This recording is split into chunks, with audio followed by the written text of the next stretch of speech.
All right, Alexander, let's talk about the Liberation Day tariff wars that are going on. The markets are crashing in Europe, China, Hong Kong, everywhere the markets are crashing. Crypto, Bitcoin is crashing. Trump is holding firm. Yeah. He obviously believes in this tariff strategy. And we do have some countries retaliating. Well, you can't call the European Union a country. Let's call it a globalist institution. And they're retaliating. They're in panic mode, as they should be, because globalization has come to an end. And the European Union, as we said in the video we recorded last week, is the preeminent globalist organization. So obviously they're in panic mode, and they're going to retaliate with a $28 billion sanction tariff. I would say sanction tariff package towards the United States. China has retaliated. Yeah. We also have countries that want to negotiate. Yes. With the Trump administration. About 50 countries, according to the Trump White House, have contacted them, and they want to talk. We have India, Vietnam, Cambodia, Israel, Taiwan, they say, has reached out as well to the Trump administration. So it is unfolding in a way that we talked about. Some countries are retaliating. Yes. Some countries want to talk, and you have a lot of the world which is just sitting back and just kind of watching, and they haven't made any moves yet. The market's crashing. I don't think this is a surprise that the markets would crash in this way. The question is medium to long term. How does everything unfold? Anyway, your thoughts about the tariff wars? Yes, I mean, it's one of the most extraordinary things about this story is that when Liberation Day came, it seems to have come to so many people as a surprise that people didn't really believe that it would happen, even though Trump has been talking about this for decades. Now, we've done many shows. We've done many shows. 6 months ago, talking about tariffs and McKinley. Yeah. We've done many programs. Yeah. Now, I think that people need to understand one thing about Donald Trump, which is that when he develops a belief about something, he absolutely means it.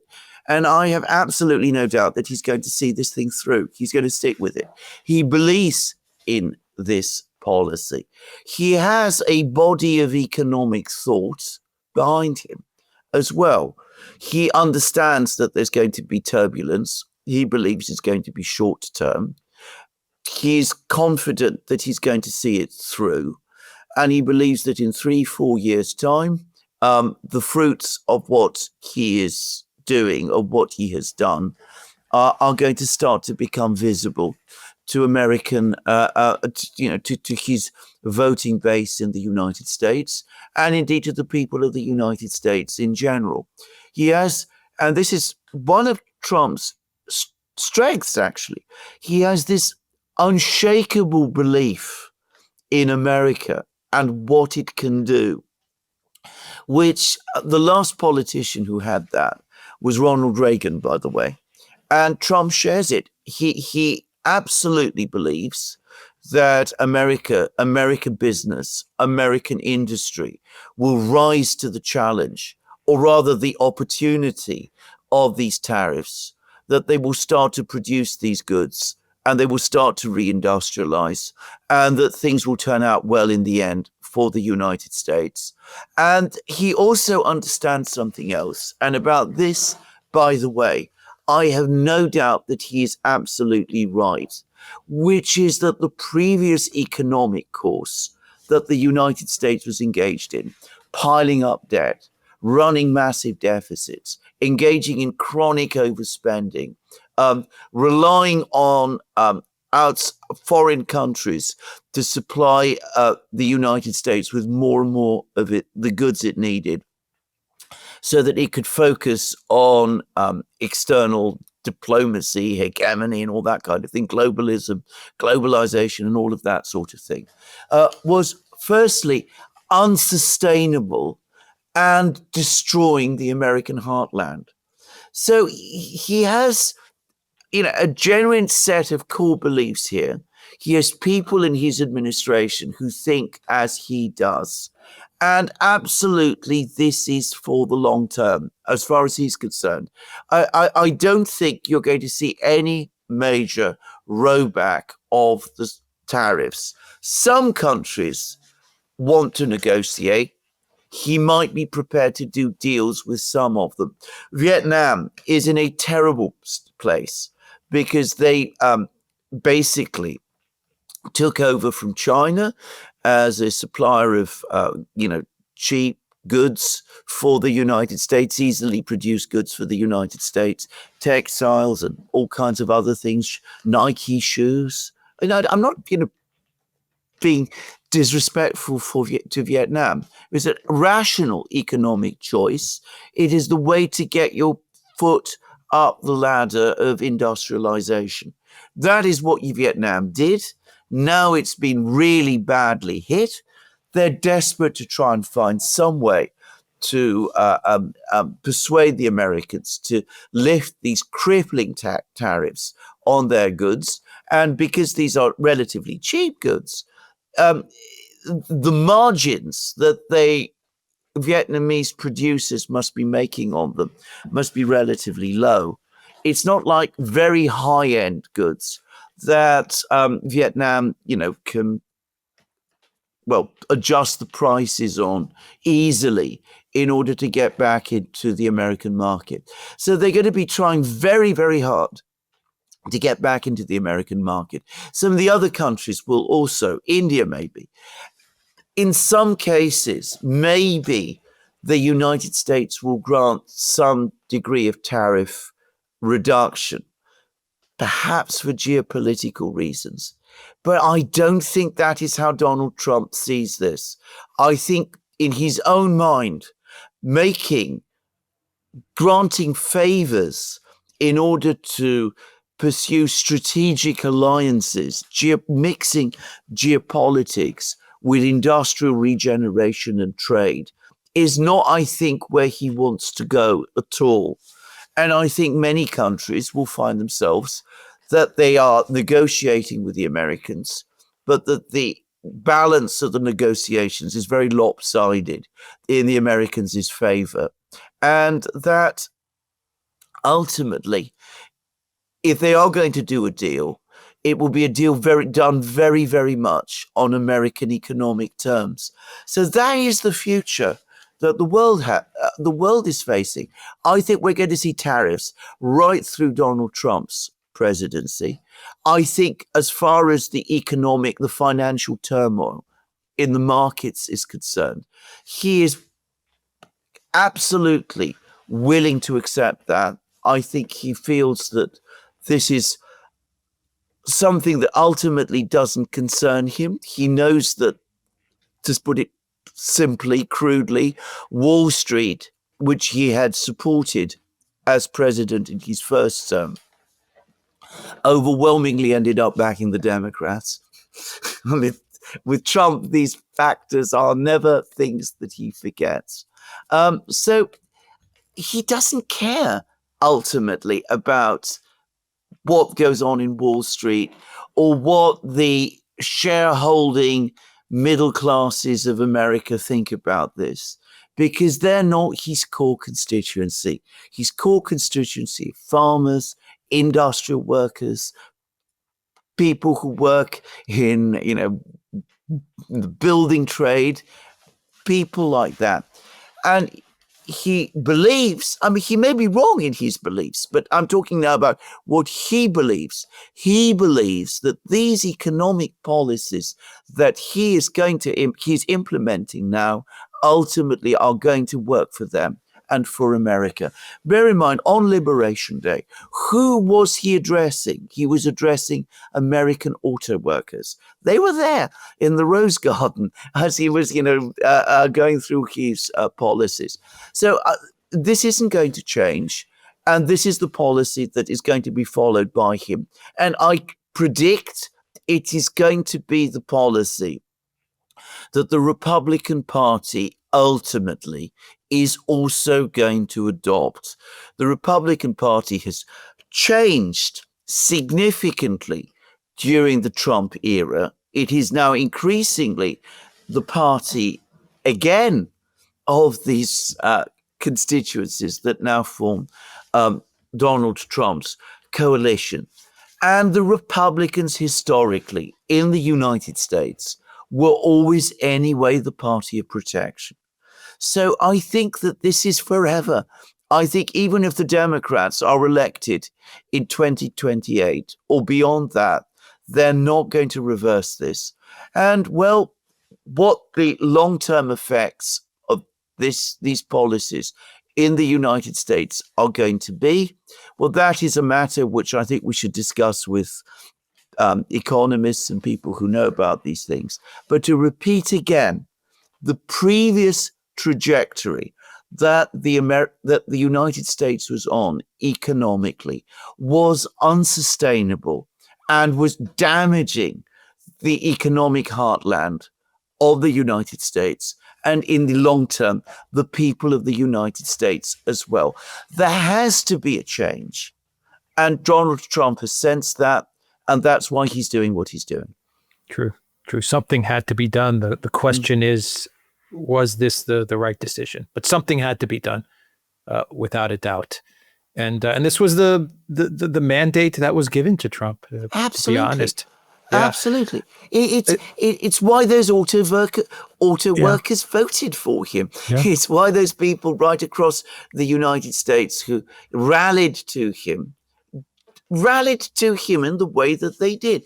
By the way, can I just say something? It is an absolute misunderstanding of people. I speak as somebody who's been on the fringes of politics and has had many interactions with so-called working class people from lower end demographics. The way people, in the more upper class demographics think about these people is completely wrong. Absolutely. Auto workers think and worry about these things. They are fully aware of what kind of decisions are being made in Washington about economic policy. They take these sort of things completely seriously. One of the reasons they voted for Donald Trump is because he went out to them, he talked to them, he listened to them, he spoke to them in ways that they related to, and that's why they supported him. And as far as he's concerned, he's fulfilling his side of the bargain to them. And despite the economic turmoil that we're going to see over the next few months, maybe years, I predict that they will stick with him. Yeah. The fear of recession. I imagine that the U.S. They've been running away from a recession. They've been engineering different tricks to avoid a recession. You can make the argument that under Biden there was a recession, but obviously we got data and numbers that that tried to argue that there was not a recession, or at least for a couple of months. Maybe there was a recession, but Biden figured out a way, playing around with the numbers so that the recession was very short. You've made the point that a recession, while it's difficult, is a way for an economy to readjust, to rebalance. And in the life of a country and in the life of an economy, you have your ups, you have your downs. And recession's just part of that lifespan, and you have to just kind of work through it and readjust and rebalance. Are you still under that belief with the tariffs that this is just going to have to be something that the United States is going to have to readjust and rebalance and work through? Absolutely. Can I just say, one of the problems with the United States, I've spoken about this many times, is that at least since the 1980s, there has been an absolute political determination to basically abolish the business cycle. The idea that you can absolutely abolish the business cycle, that you can have continuous growth, that you can massage the economy constantly using monetary policy and fiscal policy, but mostly monetary policy, so that whenever signs of recession appear, you immediately cut interest rates and flood the economy with liquidity in order to keep the economy economy growing. This has been going on for year after year. So the result is that imbalances in the economy have steadily grown. All kinds of distortions have happened. Deindustrialization has accelerated. And this whole process has been masked because we've had this flood of money into the system, which appears to keep the GDP figures high, and which, of course, benefits some people more than others. And of course, all it's done is that it has built up massive problems in the economy, which have grown steadily worse. Sooner or later, this would have run its course, probably quite sooner, actually. I suspect we are probably close to that. We would have been close to that inflection point anyway, when things would have started to come apart. And then we wouldn't have had just a recession. We'd have had something far worse than that. And yes, recessions are very unpleasant things. Businesses fail, people lose their jobs. The job of government at that point, which is, by the way, Keynes's argument. Keynes was never somebody who advocated abolishing the business cycle or anything like that, was that when recession hits, the role of government is to make sure that people are protected to the extent that they are, so that the damage done to individuals who might not be themselves guilty of some of the accumulated errors that have caused the recession are mitigated, and there's enough demand to help move the economy back upwards. I'm not going to get into a discussion of Keynes and of economics. Suffice to say that I think people completely misunderstand him. But anyway, that's my own personal view. Now, we are, I suspect, going to have a recession in the United States over the next few years, maybe a year or so. It could be quite steep. But the reason it will be so steep is because the economy is unbalanced, and because recessions that should have been allowed to work their way through have been artificially prevented or masked for so long. So, yes, we will get a recession. And the job of the US government at that point will be to do all the things that I just said, help people to get through that recessions, as governments can do. But let's have no more about this abolishing the business, policy attempts to abolish the business cycle, to keep growth constantly going, to have, the Greenspan put and the Bernanke put and all of these things, which ultimately have only assisted Wall Street, the financiers there, the various other parts of the economy that are based around it. Talk a bit about China and the European Union. My sense of things would be, and I'm talking very big picture, would be that China makes it through whatever trade tariff war is going to play out with the United States. I think China will make it through, as I believe the US will make it through.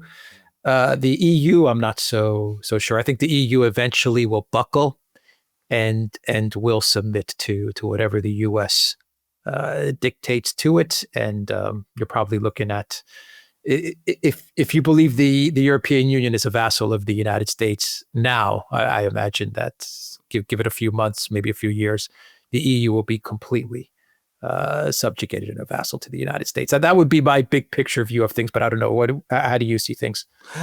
China will absolutely come through. Quite possibly they will experience a recession as well.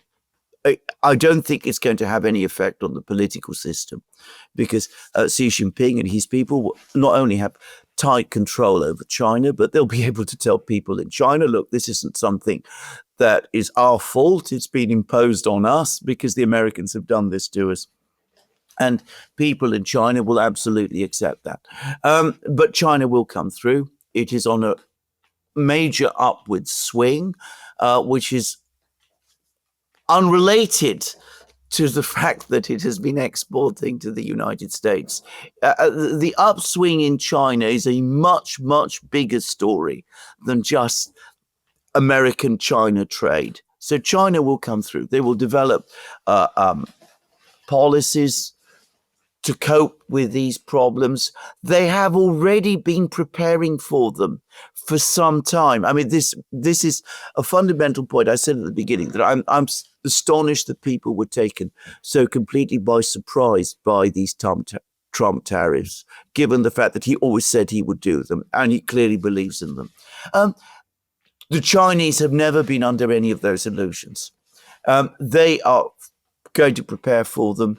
They've already worked with, they've already set up an alternative trade system, or at least an embryo alternative trade system, which is BRICS. They're going to move forward with that. They're preparing the alternative payment mechanisms. Apparently, there's going to be a very important summit in Rio coming up very soon. We're going to move further and faster with all of those things. The Chinese have a plan. They have a structured and functional government. They have a well-organized technocracy, if I could put it like that, a skilled and very disciplined industrial workforce. They will find their way through. The Europeans are all over the place. The Europeans absolutely told themselves this isn't going to happen. They've made no preparations for this at all. I know of no plan that was prepared in advance of this tariff announcement by anyone in the European Commission, by any European government to prepare for this. There'd be no consultations amongst European leaders. They're busy with There'd be Ukraine. No discussions. Exactly. I was going to say, how many meetings have they had about Ukraine and about sending peacekeepers to Ukraine? I mean, I've lost count of how many, but they've had no meetings, no discussions about what to do.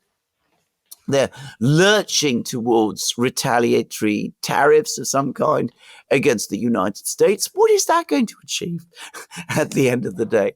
And as a creature of globalization, I myself am of the view that sooner or later, probably sooner rather than later, we're going to see the cracks within this entire project, EU project, start to grow. We've discussed in many, many programs how the EU has always managed up to now to kick the can down the road to keep the project going, but is able to do that in a world of globalization.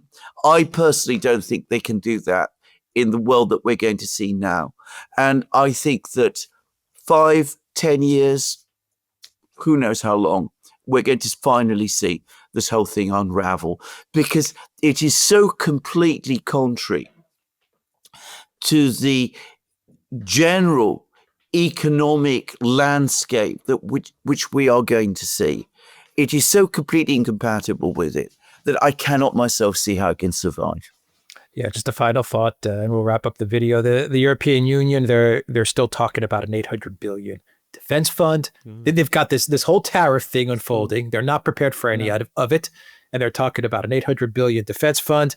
They're talking about creating another fund, which would allow Ukraine to purchase weapons on a loan. They're completely lost. They're completely lost. They're totally and entirely lost about this. As I said, they're overwhelmingly focused on Ukraine and their own, set of rearmament policies and on the Russians, and they've completely lost sight that the whole economic architecture, which has upheld them, is collapsing all around them. It is most extraordinary, actually. Yeah. The world is passing them by. No. All right. We will end it there. The Duran.locals.com. We are on Rumble, Odyssey, BitChute, Telegram, Rockfit, and X. Go to the Duran shop, pick up some merch like what we are wearing in this video update. The link is in the description box down below. Use the code SPRING15 for a 15% discount. Take care.